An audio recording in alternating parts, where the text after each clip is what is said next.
නංගි කොහෙද යන්නේ? අක්කේ අද ඉතින් නිවාඩු දවසනේ. අද ඉතින් පොඩ්ඩක් යනවා බෝයිෆ්‍රෙන්ඩ්ව හම්බෙන්න. ඔයාලට බෝයිෆ්‍රෙන්ඩ් කෙනෙකුත් ඉන්නවද? අපිට තමයි නැත්තේ බෝයිෆ්‍රෙන්ඩ් කෙනෙක්. අක්කත් විහිළු කරනවනේ අක්කේ. කෝ හස්බන්ඩ්? මේ ඉන්නේ. බෝයිෆ්‍රෙන්ඩ් ඇවිල්ලා කිව්වා අක්කේ. දැන් හොඳටම පරක්කු වෙලා තියෙන්නේ. යන්න ඕනේ. යන්න. බස් එකේනේ යනවා ඇත්තේනේ. නෑ අක්කේ. එයා ළඟදී බයික් එකක් ගත්තානේ. එපිසෙඩ් එක. බයික් ගත්තට මේ දවස්වල කොහෙන්ද අනේවට තෙල් ගහන්නේ? තෙල් නම් මොනවාද අක්කේ? ලීටරයට කිලෝමීටර 60ක් විතර වැඩ. එයා කිව්වේ. අපිත් මේ අද හවසට ඩිනර් එකකට යන්න ඉන්නේ කාර් එකේ. මොකද්ද? අනේ මේ මන්නම් කොහෙවත් යන්න කතා කරන්න බෑ මේ නිවාඩු දවසේ. ඇයි මොකද?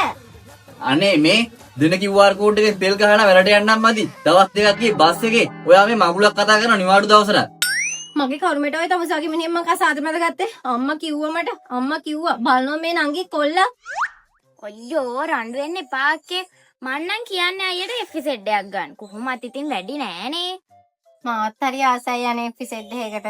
ඒකේ නැගලා යද්දී ඒකනේ කියන්නේ. ඒ කියද්දි මන්නයි යන්නේ හෙන්න උඩින්. එන උඩින් අම්බෝ මං ගිහලා ඇහුවානේ බ්‍රෑන්ඩ් නිව් ගන්න. ඒකේ ඩවුන් පේමන්ට් යන්නේ හෙන උඩින්. කවුද ඉතින් බ්‍රෑන්ඩ් නිව් ගන්නෙ? බ්‍රෑන්ඩ් නිව් වගේම සෙකන්ඩ් හෑන්ඩ් එකක් ගන්නව. ඒ කොහොමද? අනිත් එක සෙකන්ඩ් හෑන්ඩ් වාහන බාලයි යන්නේ. අනිත් එකේ ඕක කොවිලේ කැඩෙයිද දන්නේ නෑනේ. මන්නම් බෑ පාරවල් රස්තිය අදු වෙන්න. වොරන්ටියක්වත් නැති බඩු. ඔයා දන්නේ නෑනේ අයියේ. අපේ බයික් එක ගද්දි එන්ජින් එකට මාසයක් වොරන්ටි හම්බුණා. අරයා කිව්වේ. අම්මට සිරි.